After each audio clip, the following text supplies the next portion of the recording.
Hi guys, welcome back. நான் GTM. So இந்த வீடியோவில் நம்ம என்ன பார்க்க போகிறோம்னா, ப்ராஜெக்ட் ஹெயில் மேரி இந்த படத்தை பற்றி தான் டிஸ்கஸ் பண்ண போகிறோம். இந்த படம் வந்து ரைன் காஸ்லிங் நடித்து வந்த ஒரு சயின்ஸ் ஃபிக்ஷன் படம் தான். நான் ஆல்ரெடி 2 வாட்டி தியேட்டரில் பார்த்துட்டேன். எனக்கு ரொம்ப பிடிச்சிருந்தது இந்த படம். இந்த வீடியோ ரொம்ப முன்னாடியே எடுத்திருக்கணும், பட் கொஞ்சம் டிலே ஆகிடுச்சு. இந்த வீடியோவில் நம்ம அந்த எனக்கு பிடிச்ச மூமெண்ட்ஸ், இந்த படத்தில் எனக்கு பிடிச்ச சீன்ஸ், அதை பற்றி தான் டிஸ்கஸ் பண்ண போகிறேன். இதில் ஸ்பாய்லர்ஸ் கண்டிப்பாக இருக்கும். என்னால் ஸ்பாய்லர் இல்லாமல் பேச முடியாது, பேச தெரியாது. ஆக்சுவலி நீங்கள் அந்த படத்தை இன்னும் பார்க்கலன்னா கண்டிப்பாக பார்த்துட்டு வந்துடுங்க. இந்த படத்துக்கு வந்து நான் எந்த ஒரு எக்ஸ்பெக்டேஷன் இல்லாமல் தான் போனேன் தியேட்டருக்கு. நான் ஃபாலோ பண்ணுற சில சினி ஃபைல்ஸ் ஸ்டேட்டஸ் போட்டிருந்தாங்க, இந்த மாதிரி இந்த படம் ரொம்ப நல்லா வந்திருக்குன்ட்டு. ஸோ அதனால் நான் ட்ரெய்லர் கூட பார்க்கல, அப்படியே கிளம்பி போயிட்டேன். ஜஸ்ட் ரைன் காஸ்லிங்கோட மூவி, ஒரு சயின்ஸ் ஃபிக்ஷன் படம், இது மாதிரி தான் எனக்கு தெரியும். ஓகே, இந்த படம் மெயினாக எனக்கு ஏன் பிடிச்சதுன்னா, இந்த படத்தில் காட்டின விஜுவல்ஸ் எப்படி இருக்குன்னா, இவ்வளோ பெரிய யூனிவர்ஸு, அதில் இத்தனோண்டு ஒரு அர்த் இருக்கும்.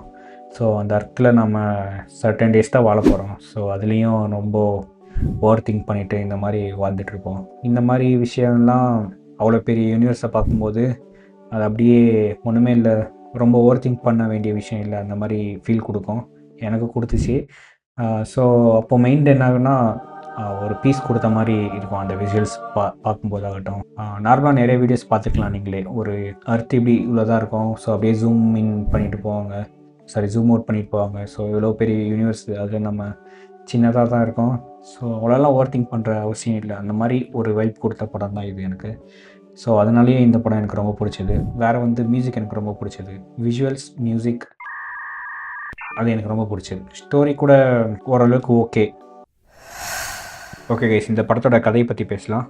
ஆண்டி வயர்ன்ற ஒரு எழுதின நாவல் பேஸ் பண்ணி தான் இந்த படத்தை எடுத்திருப்பாங்க. அந்த நாவல் வந்து ஒரு சயின்ஸ் ஃபிக்ஷனல் ஸ்டோரி தான். என்னென்னா, நம்ம வாழ்ந்துட்டு இருக்கிற சோலார் சிஸ்டம் இருக்குல்ல, நம்மளோட சன் வந்து ஒரு மிஸ்டீரியஸ் மைக்ரோ ஆர்கனிசமால் அஃபெக்ட் ஆகிருக்கும். அதுதான் அஸ்ட்ரோஃபேஜ்னு சொல்லுவாங்க. அந்த அஸ்ட்ரோஃபேஜ் வந்து கொஞ்சம் கொஞ்சமாக நம்ம சன்னை சாப்பிட்டுட்டு இருக்கோம். அது சன்னோட எனர்ஜியை ட்ரைன் பண்ணுறதுனால அர்த்தில் இருக்கிற டெம்பரேச்சர் கம்மியாகி ஃப்ரீஸ் ஆக வாய்ப்பு இருக்குது. அப்படி ஃப்ரீஸ் ஆச்சுன்னா அர்த்து வந்து ஹியூமனிட்டி வேறு லைஃப்பில் இருக்குல்ல, அதெல்லாம் எக்ஸ்டின்ட் ஆக வாய்ப்பு இருக்குன்ட்டு சயின்டிஸ்ட்லாம் ரிசர்ச் பண்ணி ப்ரிடிக்ட் பண்ணி வச்சுருப்பாங்க. ஸோ இதை காப்பாற்றணுன்னா நமக்கு இருக்கிற ஒரே லாஸ்ட் சான்ஸ் என்னென்னா, இன்னொன்று ரிசர்ச் பண்ணியிருப்பாங்க. அது வந்து டவ் சேட்டின்ட்டு இன்னொரு ஸ்டார் இருக்கும் இந்த யூனிவர்ஸில். அது வந்து அர்த்லேருந்து 11+ இயர்ஸ் மேலே ட்ராவல் பண்ணிட்டு போயிட்டுருக்கணும். அங்கே போய் என்ன நடக்குதுன்ட்டு ரிசர்ச் பண்ணிவிட்டு டாக்குமெண்ட் பண்ணி அதை எடுத்துகிட்டு வந்து அர்த்தை காப்பாற்ற முடியுமான்ட்டு ட்ரை பண்ணுவாங்க. ஸோ இதுதான் நம்மளோட லாஸ்ட் சான்ஸ் அர்த்தை காப்பாற்றுறதுக்கு. ஸோ அதனால தான் ப்ராஜெக்ட் ஹெயில் மேரின்னு வச்சுருப்பாங்க. அந்த ப்ராஜெக்ட் ஹெயில் மேரியில் 3 பேர் அனுப்புவாங்க. ஒன்று வந்து பைலட்டு, இன்னொன்று ஒரு இன்ஜினியர், 3வது சயின்டிஸ்ட் தான் நம்ம கிரேஸ், ரைன் காஸ்லிங். என்னென்னா, இவங்க 3 பேரை அனுப்பி அங்கே ரிசர்ச் பண்ணிவிட்டு திரும்பி அங்கே என்னென்ன ரிசர்ச் பண்ணாங்களோ அதை டாக்குமெண்ட் பண்ணி எடுத்துகிட்டு வரணும் இடத்துக்கு. ஸோ இதில் அவங்க செத்து போகிறதுக்கும் வாய்ப்பு இருக்குன்ட்டு சொல்லியிருப்பாங்க. ஸோ இதுதான் லாஸ்ட் சான்ஸு நம்ம அர்த்தை சேவ் பண்ணுறதுக்கு. அந்த மிஷின் சக்ஸஸ்ஃபுல் ஆச்சா இல்லையான்றது தான் இந்த படத்தோட கதை. ஸ்டார்டிங்கில் வந்து கிரேஸை வந்து அன்கான்ஷியஸ்னஸ்லேருந்து எழுந்திருப்பார். எழுந்திரிச்சிட்டு பார்த்தா ஒரு ஸ்பேஸ் ஷிப்பில் இருப்பார். அவருக்கு நிறைய விஷயம் மறந்து போயிருக்கோம். எங்கே இருக்கோம், நான் யார், அந்த மாதிரி எல்லாமே மறந்து போயிருக்கோம். கொஞ்சம் கொஞ்சமாக தான் ரீகால் ஆகிட்டு இருக்கோம். அங்கே ஒரு வாய்ஸ் அசிஸ்டன்ஸ் இருக்கும். ஸோ அதை வச்சு தான் அவர் கொஞ்சம் கொஞ்சமாக எல்லாம் ஞாபகம் வரும், எங்கே இருக்கோம், ஏன் இருக்கோம், இந்த மாதிரி ஒரு மிஷினுக்கு வந்திருக்கோம் அப்படின்ட்டு. அப்புறம் தான் அவருக்கு புரிய வரும். அவரை பெட்ரே பண்ணி தான் அந்த மிஷினுக்கே அனுப்பிச்சிருப்பாங்க. அது கொஞ்சம் கொஞ்சமாக போக போக தான் அவருக்கு தெரிய வரும். அவர் கூட இன்னும் 2 பேர் அனுப்பிச்சி வச்சுருப்பாங்க அந்த ஸ்பேஸ்ஷிப்பில். ஒன்று இன்ஜினியரு, இன்னொரு பைலட்டு, 3வது ஒரு சயின்டிஸ்ட்டில். ஸோ அதில் அவங்க 2 பேருமே இறந்து போயிடுவாங்க. அவங்க கான்ஷியஸ்னஸ் கூட வந்திருக்க மாட்டாங்க. அந்த ட்ராவலில் ரொம்ப வருஷமாக போயிட்டுருக்கிற இதுலேயே 2 பேர் ஆல்ரெடி செத்து போயிடுவாங்க. இவர் மட்டும் தான் உயிரோடு இருப்பார். உலகத்துலேயும் தனிமை, இங்கேயும் தனிமைன்ற மாதிரி ஒரு லைஃப் வாழ்ந்துட்டுருப்பாருங்க. வேறு என்ன பண்ணுறதுன்ட்டு அப்படியே ட்ராவல் பண்ணிட்டு போயிட்டுருப்பாரு. அப்புறம் ஸ்டார்டிங்கில் என்னென்னா, கிரேஸை வந்து அப்ரோச் பண்ணுவாங்க. அந்த சயின்டிஸ்ட் அப்ரோச் பண்ணிவிட்டு கூட்டிகிட்டு போவாங்க அவங்க இடத்துக்கு. ஸோ அங்கே வந்து இந்த ஆஸ்ட்ரோஃபேஜோட சாம்பிளை கலெக்ட் பண்ணிட்டு வந்திருப்பாங்க. ஒரு ரூம்குள்ளே ஏரன் ஃபில் பண்ண ஒரு என்விரான்மெண்ட்டுக்குள்ளே கிரேஸ் போயிட்டு அந்த செல்லை வச்சு டெஸ்ட் பண்ணிகிட்டு இருப்பான். அது பண்ணும்போது தான் கண்டுபிடிப்பாங்க அது ஒரு ஏலியன் செல்லுன்ட்டு. அந்த செல்லு வந்து எக்ஸ்பெரிமெண்ட் பண்ணும்போது ஒரு இது செத்துரும். ஸோ அது செத்த அப்புறம் அதை வச்சு அது என்னென்ன எலிமெண்ட்டால் மேடப் பண்ணியிருக்குன்ட்டு கண்டுபிடிப்பான். ஸோ அப்போ தான் அந்த தியரி அவன் வச்சுருந்த தியரி லாஸ் ஆகும். என்னென்னா அந்த வாட்டரை பற்றி அவன் ஒன்று வச்சுருப்பான். The Goldilocks zone is for idiots. Why everyone is wrong about life. Life வந்து வாட்டரை வந்து எல்லோரும் ப்ரீசியஸாக பார்க்குறீங்க அந்த மாதிரி சொல்லிட்டு இருப்பான். ஸோ அந்த தியரி திரும்பி ராங்குன்னு ப்ரூவ் பண்ணிவிடும். அந்த செல்லு சேர்த்தக்கப்புறம் அந்த சன்னில் வாழ்ந்துட்டு இருந்த ஒரு செல்லு, அந்த அஸ்ட்ரோஃபேஜ்னு இருக்குல்ல, அதுவே மேடப் ஆஃப் H2Oன்ற ஒரு இதுக்கு தெரிய வந்ததுக்கப்புறம் கோபம் ஆகிடும் ஒரு மாதிரி.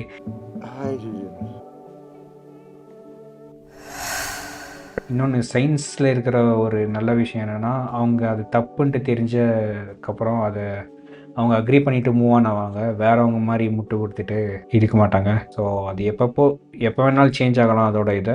பட் எப்போ சேஞ்ச் ஆனாலும் அதை அக்செப்ட் பண்ணிவிட்டு மூவ் ஆன் ஆவாங்க ஒரு எக்ஸ்பெரிமெண்ட்டுக்கு அப்புறம். ஸோ சயின்ஸை ஏன் ஃபாலோ பண்ணணுன்றதுக்காக ஒரு மெயின் ரீசன் இதுதான். தப்புன்னு தெரிஞ்சக்கப்புறம் அந்த எக்ஸ்பெரிமெண்ட்டில் என்ன ஃபேக்ட் வருதோ, அந்த ரிசர்ச்சில் என்ன கரெக்டாக வருதோ அதை ஃபாலோ பண்ணிட்டு போயிட்டுருப்பாங்க. கார்ல்ன்ட்டு இன்னொரு ஃப்ரெண்டு மாதிரி கிடைப்பான் அந்த இடத்துல, அந்த எக்ஸ்பெரிமெண்ட் பண்ணுற இடத்துல. ஸோ அவங்க பண்ணுற ஃபன்லாம் கொஞ்சம் நல்லாயிருக்கும். அப்புறம் அவங்க 2 பேர் சேர்ந்துட்டு ஏன் அஸ்ட்ரோஃபேஜ் வந்து ஒரு பெட்ரோவா லைன் மாதிரி வீனஸ் டு சன்னில் இருக்குது அப்படின்ட்டு ஒரு ஆல்ரெடி கண்டுபிடிச்சிருப்பாங்க. பட் அது ஏன் இருக்குன்ட்டு தெரியாது. அதை கண்டுபிடிக்கிறதுக்கு கார்லும் கிரேஸும் சேர்ந்து என்ன பண்ணுவாங்கன்னா, ஒரு சின்ன வீனஸில் இருக்கிற என்விரான்மெண்ட், அந்த CO2 தான் நிறைய இருக்கும். அதை அந்த ஒரு சின்ன பாக்ஸ்குள்ளே CO2 ஃபில் பண்ணி அந்த அஸ்ட்ரோஃபேஜை எடுத்து அதில் போடுவாங்க. ஸோ அப்போ என்ன பண்ணுன்னா, அந்த என்விரான்மெண்ட்டில் தான் அது ப்ரீட் பண்ணுறதுக்கு ஒரு நல்ல சுச்சுவேஷனாக இருக்குன்ட்டு அது ப்ரீட் பண்ணுது. ஸோ சன்லேருந்து ஏன் அந்த பெட்ரோவா லைன்ஸ் அந்த வீனஸ்க்கு போகுதுன்னா, அதை ப்ரீட் பண்ணி இன்னும் நிறைய இனப்பெருக்கம் பண்ணுறதுக்காக போகுது. அதை கண்டுபிடிப்பாங்க. ஸோ அது கண்டுபிடிச்சனால அதை இன்னும் நிறைய சயின்டிஸ்ட் இருப்பாங்க. அவங்கக்கிட்ட போய் எக்ஸ்பிளைன் பண்ண போகும்போது அவங்க சொல்லுவாங்க, அந்த இவ்வளோ டன் நமக்கு வேணும் அப்படின்ட்டு கேட்பாங்க. 2 million kilogram அஸ்ட்ரோஃபேஜ் ஏன் அவ்வளோ டன் வேணும், அது ரொம்ப ஆபத்தானது, அது எதுனா இதாச்சுன்னா கலிஃபோர்னியா சிட்டியே இதான மாதிரி தம்சான மாதிரி ஆகிடும். ஸோ அது அவ்வளோ டேஞ்சரஸ், அது ஏன் அவ்வளோ உங்களுக்கு தேவைப்படுதுன்னு கேட்கும்போது தான் சொல்லுவாங்க, அதுதான் நமக்கு ஃபியூலாக தேவைப்படுது. இந்த மாதிரி ப்ராஜெக்ட் ஹெயில்மேரினா என்னென்னு அவனுக்கு தெரிஞ்சிருக்காது. அதுக்கப்புறம் தான் எக்ஸ்பிளைன் பண்ணுவாங்க. அதுக்கப்புறம் அதை எக்ஸ்பிளைன் பண்ணிவிட்டு கிளியரன்ஸ்லாம் ஆனதுக்கப்புறம் சொல்லுவாங்க, லாஸ்ட்டில் கிரேஸை தான் அங்கே அனுப்புகிற மாதிரி இருக்கும். ஸோ அவனை பெட்ரே பண்ணி தான் அந்த ப்ராஜெக்ட்கே அனுப்பி வச்சுருப்பாங்க. ஸோ எப்படியும் இங்கே தனியாக தான் இருந்து சாக போகிற, உனக்கு நாய் கூட இல்லை, ஒரு ஃப்ரெண்டு இல்லை, எதுவுமே இல்லை, நீ போகிறது பெஸ்ட்டு, அப்புறம் நீ சயின்டிஸ்ட்டு, நீ அர்த்தத்தை காப்பாற்றணும் அப்படின்ட்டு சொல்லுவாங்க. நீ என்ன பிரெயின் வாஷ் பண்ணுறேன்னு பச்சையாக தெரியுது. அதே ஸ்டார்டிங்கில் ஒரு சீனு அந்த கிளாஸ் ரூமில் அந்த பசங்கக்கிட்ட பேசும்போது சொல்லுவாங்க, அப்படின்னா உலக அழிய போதான்ட்டு அந்த குழந்தைங்கலாம் கேட்டு பயப்பட்டுட்டு இருப்பாங்க. ஸோ அதுக்கு கிரேஸ் சொல்லுவான், best minds are working on that அப்படின்னு சொன்னோன்னே அப்படியே கட் பண்ணிவிட்டு இவனை பற்றி இவன் பேசுகிற மாதிரியே அங்கே ஸ்பேஸில் இவனோட சீன் இருக்கும். The best minds in the entire world are on it. ஃப்யூச்சரில் நடக்கிற சீன் அந்த மாதிரி அந்த டைம் லைனுக்கு கொண்டு போய் காட்டுவாங்க. ஸோ அதெல்லாம் சூப்பராக எக்ஸிக்யூட் பண்ணியிருப்பாங்க. அங்கே இதே மாதிரி ஒரு மிஷினுக்காக வேறு ஒரு கிரகத்துலேருந்து இன்னொரு ஸ்பேஸ்ஷிப் அங்கே வந்திருக்கும். ஸோ அதை பார்த்துட்டு இவர் பயப்பட்டுருப்பார், அது வந்து நம்மளை கொன்னுடுமோன்ட்டு அந்த மாதிரிலாம் யோசிச்சுட்டு இருப்பார்.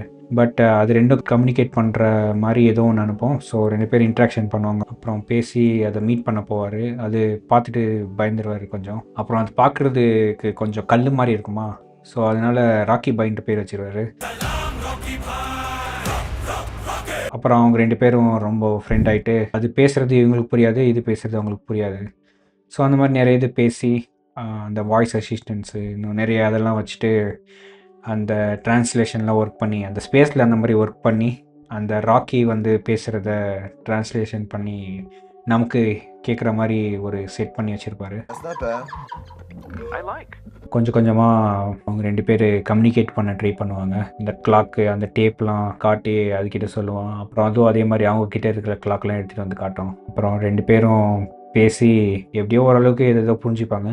பட் அந்த மிஷினை வச்சுட்டு இந்த உலகத்தில் எவ்வளோ அனிமல்ஸ் கிட்டே பேசலாம்ல, அந்த ஸ்பேஸ்லேயே அந்த மாதிரி ஒரு என்விரான்மெண்ட்டில் அந்த ஏலியன் என்ன பேசுதுன்ட்டு ட்ரை பண்ணி அதுக்கிட்ட கம்யூனிகேட் பண்ணுற அளவுக்கு போகிறாங்கன்னா, ஸோ இங்கேயும் அதை அர்த்லேயும் யூஸ் பண்ணியிருக்கலாம். எவ்வளோ அனிமல்ஸ் இருக்குது, ஸோ அதுக்கிட்டலாம் கம்யூனிகேட் பண்ண முடியும். இங்கேயும் இங்கே இருக்கிற நாய்க்கிட்ட, பூனை, கோழி அந்த மாதிரி எல்லாத்தையும் பேச வைக்க முடியும்னு நினைக்கிறேன்.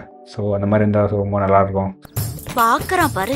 ஸோ இது ஃபிக்ஷன் தான், பட் இருந்தாலும் அந்த மாதிரி இருந்தால் நல்லாயிருக்கும். ஸோ அப்புறம் எப்படியோ கம்யூனிகேட் பண்ணி அவங்க ஒரு லாங்குவேஜ்லாம் புரிஞ்சுக்கிட்டு அப்புறம் அவங்க 2 பேர் பேச ஆரம்பிச்சிருவாங்க. ஸோ அந்த ஏலியன் வந்து எப்படி பார்க்கணும்னா நம்ம பார்க்குற மாதிரி அதுக்கு விஷன் இருக்காது. அதோட கண்ணில் ஒயிட்டாக அந்த மாதிரி தான் தெரிஞ்சிட்டு இருக்கும். ஸோ அதோட விஷன்லேயே வேறு மாதிரி பார்த்துட்ருக்கோம் எல்லா விஷயத்தையும். ஸோ அந்த பிளானட் அட்ரியன்ற பிளானட்டை பார்த்துட்டு கிரேஸு நம்ம ஹியூமன்ஸ் கண்ணுக்கு அது அவ்வளோ ஒரு பிரம்மாண்டமாக க்ரீன் கலரில் சூப்பராக தெரிஞ்சிட்ருக்கோம். பட் அந்த ராக்கி வந்துட்டு சொல்லும், இந்த இது பார்க்குறதுக்கு ரொம்ப டெக்ஸ்சரே நல்லா இல்லை, இந்த மாதிரி நமக்கு ஆப்போசிட்டாக என்னமோ அந்த மாதிரி சொல்லிகிட்டு இருக்கோம். அப்புறம் மேலகன் மாதிரி அவங்க 2 பேருக்கும் கன்வர்சேஷன் போயிட்டுருக்கோம். அவ்வளோ ஒரு தனிமையில் ஒரு லைஃப்பை பார்த்துட்டு அதுவும் இன்ட்ராக்ஷன் பண்ணுற அளவுக்கு ஒரு இதெல்லாம் ப்ரிப்பேர் பண்ணி வச்சுருப்பாங்க. அதுவே ஒரு தனி சந்தோஷமாக தான் இருக்கும் எனக்கு தெரிஞ்சு. அவ்வளோ பெரிய ஒரு லோன்லினஸில் ஏதோ ஒரு உயிரினம் வந்து பேசினா கூட சந்தோஷமாக தான் இருக்கும். இந்த அர்த்லேயே நம்மக்கிட்ட யாராவது வந்து பேச மாட்டாங்களா, அந்த மாதிரி அவ்வளோ தனிமையாக இருப்போம் நிறைய பேர். யாரா என்ன தாண்டா சொல்றேன்? நம்ம வந்து ஒரு சோஷியல் அனிமல் தானே. ஒரு அவ்வளோ வருஷமாக தனியாக ட்ராவல் பண்ணிவிட்டு ரொம்ப கடுமையாக தான் இருக்கும் அந்த தனிமை. கவிதை மாதிரி இருக்குதுல்ல. அப்புறம் 2 பேர் சேர்ந்து அந்த டவு சிட்டின்ற இடத்துக்கு போவாங்க. அவங்க 2 பேரும் ஒரே மிஷனுக்கு தான் வந்திருப்பாங்க. அந்த ஏலியனோட சன்னு கூட இதே மாதிரி தான் அஃபெக்ட் ஆகிருக்கும். ஸோ அதை காப்பாற்றுறதுக்காக அவங்க சைட்லேருந்து அந்த ராக்கியை அனுப்பியிருப்பாங்க. ஸோ ராக்கியும் கிரேஸும் சேர்ந்து இந்த டவு சிட்டின்ற ஒரு பிளானட் போய் ரிசர்ச் பண்ணுவாங்க. அங்கே என்ன கண்டுபிடிப்பாங்கன்னா அங்கே ஒரு லைஃப் இருக்கும். அந்த லைஃப் தான் ஒரு ப்ரிடேட்டர் இருக்கும், அது வந்து அஸ்ட்ரோஃபேஜை சாப்பிட்டுட்ருக்கோம். ஸோ அதனால தான் அந்த ஸ்டார் மட்டும் அஃபெக்ட் ஆகாமல் இருக்குது. ஸோ அந்த மாதிரி சாப்பிட்ற ஒரு இது இருக்குன்னா நம்ம அர்த்தையும் காப்பாற்றலாம், அந்த ராக்கியோட பிளானட் எரிட்னு இருக்கும் அதையும் காப்பாற்றலான்ட்டு இவங்க கன்க்ளூஷனுக்கு வராங்க. ஸோ அப்புறம் என்ன பண்ணுறாங்கன்னா ஃபிஷ்ஷிங் பண்ணுற மாதிரி அந்த பிளானெட்டுக்கு போயிட்டு அந்த ப்ரெடேட்டரோட சாம்பிளை வந்து எடுத்து ராக்கிக்கும் அப்புறம் கிரேஸ் அந்த ஸ்பேஸ் ஷிப்லேயும் ஸ்டோர் பண்ணிவிட்டு திரும்பி அவங்கவுங்க சோலார் சிஸ்டம்க்கு போகிறதுக்கு பிளான் பண்ணிகிட்ருப்பாங்க. ஸோ அங்கே பாதி வழியில் போகும்போது தான் கிரேஸ்க்கு தெரிய வரும். ஸோ அந்த சாம்பிள் வந்து லீக் ஆகிடும். அது வந்து ராக்கியோட ஸ்பேஸ்ஷிப்பு பில்ட் பண்ணது வந்து எக்ஸின்ற ஒரு எலிமெண்ட்டால். ஸோ அதனால் ப்ராப்ளம் வர்றதுக்கு வாய்ப்பு இருக்குது அவங்களோட பிளானட்டுக்கு போகிறதுக்கு. ஸோ அதோட சிஸ்டம் ஃபெயிலியர் ஆகிடும்ட்டு கிரேஸ் ஐடென்டிஃபை பண்ணுவான். அப்புறம் கேல்குலேட் பண்ணி பார்ப்பான், அர்த்துக்கு போகிறதுக்கு முடியாது, அங்கே போனால் இவனை ராக்கியை காப்பாற்ற முடியாது. ஸோ 2ல் ஏதோ தான் ஒன்று பண்ண முடியும். ஸோ அப்போ என்ன பண்ணுவான்னா அந்த சாம்பிளெல்லாம் எடுத்து வேறு சின்ன சின்ன ஒரு ராக்கெட் மாதிரி இருக்கும், அதில் வச்சு சாம்பிள்லாம் அர்த்துக்கு கிரேஸ் அனுப்பிடுவான். அந்த ஸ்பேஸ்ஷிப் எடுத்துகிட்டு திரும்பி ராக்கியை மீட் பண்ண போயிடுவான். ராக்கி கிட்ட இதெல்லாம் சொல்லி அந்த ஸ்பேஸ்ஷிப்பை காப்பாற்றி அப்புறம் எரிட்ன்ற பிளானெட்டுக்கு போயிட்டு அவங்க பிளானெட்டை காப்பாற்ற போயிடுவான். மனுஷங்களே வேணான்ட்டு போயிடுவான் கிரேஸ் வந்து.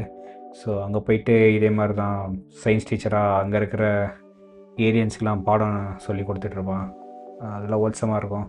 அப்புறம் ராக்கி வந்து திரும்பி சொல்லுவான், நீ அர்த்துக்கு போகிறதுக்கு நாங்கள் ட்ரை பண்ணிகிட்ருக்கோம் அப்படின்ட்டு சொல்லுவாங்க. அங்கேருந்து கம்யூனிகேட் பண்ணுவான் திரும்பி.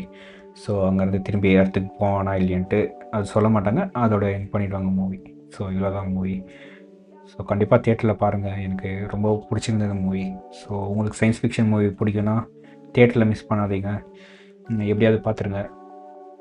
எனக்கு ப்ராஜெக்ட் ஹெயில் மேரியில் ரொம்ப பிடிச்ச சீன் ஒன்று இருக்குது. என்னென்னா ரெயின் காஸ்லிங் வந்து அப்படியே சேரில் சாஞ்சிட்டு கிளாஸ் ரூமில் உட்காந்துருப்பாரு. அப்போது ஒரு தலைக்கு மேலே ஒரு பிளானெட்டாக இருக்கும். ஸோ அர்த்லேயும் அதே மாதிரி தான் தனியாக அவர் சுற்றி பிளானெட்ஸ் மட்டும் தான் இருக்கும். அதே மாதிரி ஃபியூச்சரில் ஒரு இதே மாதிரி தான் ஒரு ஸ்பேஸ்க்கு போய் அவரை சுற்றி ஜஸ்ட் பிளானெட் மட்டும் தான் இருக்கும், தனிமையாக வேறு எந்த இன்ட்ராக்ஷனுமே இல்லாமல் அந்த மாதிரி வாழ்ந்துட்டு போயிட்டுருப்பார். அந்த சீன் எனக்கு ரொம்ப பிடிச்சிருந்தது, எங்கே பண்ணாலும் தனிமை. அப்புறம் எனக்கு ரொம்ப இன்னொரு பிடிச்ச சீன் எதுனா அந்த அட்ரியன்ற பிளானெட்டுக்கு போவாங்கள்ல. ஸோ அங்கே போய் அந்த ப்ரிடேட்டர் கலெக்ட் பண்ணுற சீன்லாம் சூப்பராக எக்ஸிக்யூட் பண்ணியிருப்பாங்க. அந்த பிளானெட் பார்க்குறதுக்கே ரொம்ப அழகாக க்ரீனாக சூப்பராக இருக்கும். அந்த சீன்லாம் எனக்கு ரொம்ப பிடிச்சிருந்தது. அந்த பிளானெட் வந்து அந்த ஏலியனுக்கு ரொம்ப பிடிக்காத மாதிரி காட்டியிருப்பாங்க, அட்ராக்டிவாக இல்லாத மாதிரி காட்டியிருப்பாங்க.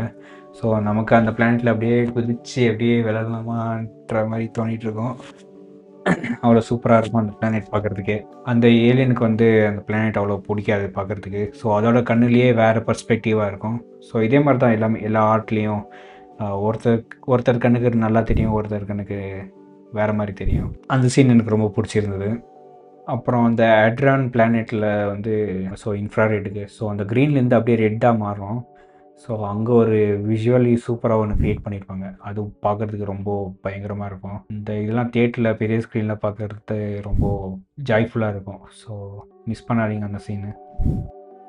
அப்புறம் இந்த படத்தில் கிரேஸ் கிட்ட பிடிக்காத விஷயம் என்னென்னா தண்ணியை வந்து சாதாரணமாக பேசிகிட்டு இருப்பாங்க நிறைய இடத்துல. Look, there is nothing magical about hydrogen and oxygen. அவன்கிட்ட ஒரு தியரி இருக்கும், Goldilock zone is for stupid people அப்படின்ற மாதிரி என்னமோ சொல்லிட்டு இருப்பாங்க. கோல்டிலாக் ஜோன் என்னென்னா தண்ணி வந்து ரொம்ப சூடாக இருந்த என்விரான்மெண்ட்டில் எவாப்ரேட் ஆகிடும். அதே மாதிரி கோல்டாக இருந்தால் ரொம்ப ஃப்ரீஸ் ஆகிடும் தண்ணி வந்து. ஸோ லிக்விட் ஸ்டேட்டில் இருக்கிற ஒரு ஸ்பேஸில் இருந்தால் தான் அங்கே லைஃப்க்கான பொட்டென்ஷியல் இருக்கும். ஸோ நீரின்றி அமையாது உலகு அந்த மாதிரி படிச்சிருப்போம். தண்ணியை சாதாரணமாக டீல் பண்ணிட்டு போயிட்டுருப்பான். எனக்கு பிடிச்ச சீன் ஆல்மோஸ்ட் சொல்லியிருக்கேன்னு நினைக்கிறேன். அப்புறம் உங்களுக்கு பிடிச்ச சீன்ஸ் வேறு ஏதாவது இருந்தால் கமெண்ட்டில் சொல்லுங்கள், அதை பற்றி டிஸ்கஸ் பண்ணலாம். ஓகே கைஸ், உங்களுக்கு இந்த வீடியோ பிடிச்சிருந்தா லைக் பண்ணுங்கள். நெக்ஸ்ட் வீடியோவில் மீட் பண்ணலாம் கைஸ்.